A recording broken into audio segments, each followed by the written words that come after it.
एक बार एक बूढ़ी माँ को उसके बेटे ने एक वृद्ध आश्रम में ले जाकर छोड़ा।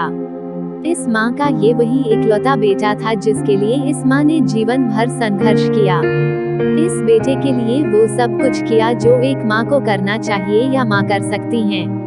और आज भी अपने बेटे को किसी भी तरह की परेशानी ना हो इसलिए आश्रम में रहने के लिए भी तैयार हो गई।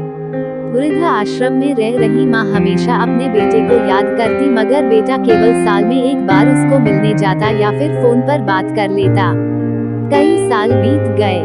वृद्ध आश्रम से बेटे को एक दिन फोन आया। उन्होंने कहा बेटा जल्दी से आश्रम आके अपनी माँ से मिला लो, वो बहुत सीरियस है। बेटा जब अपनी बीमार माँ के पास पहुँचा तब वो अपनी आखिरी सांसें गिन रही थी। बेटे ने अपनी माँ से उसकी आखिरी इच्छा पूछते हुए कहा, माँ मैं तुम्हारे लिए क्या कर सकता हूँ बताओ। माँ ने कहा, बेटा इस आश्रम में गर्मी और मच्छर बहुत ज्यादा है, यहाँ पर कुछ पंखे लगवा देना। फ्रिज न होने की वजह से यहाँ पर हम बूढ़ों को कई बार भूखे पेट ही सोना पड़ता है, क्योंकि किसी ने दिया हुआ खाना खराब होने से नहीं बचा पाते। तो इस आश्रम के लिए 1-2 फ्रिज भी खरीद कर दे देना।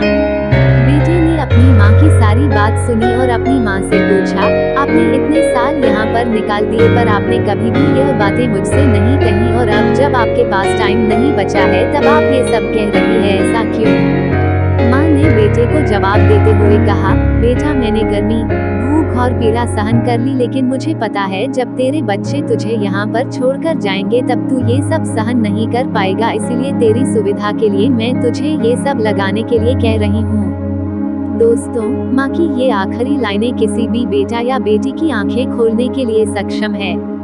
इतिहास हमेशा अपने आप को दोहराता है। अगर आप चाहते हैं कि आपके साथ अच्छा व्यवहार हो तो आपको भी दूसरों के साथ वैसा ही व्यवहार करना पड़ेगा।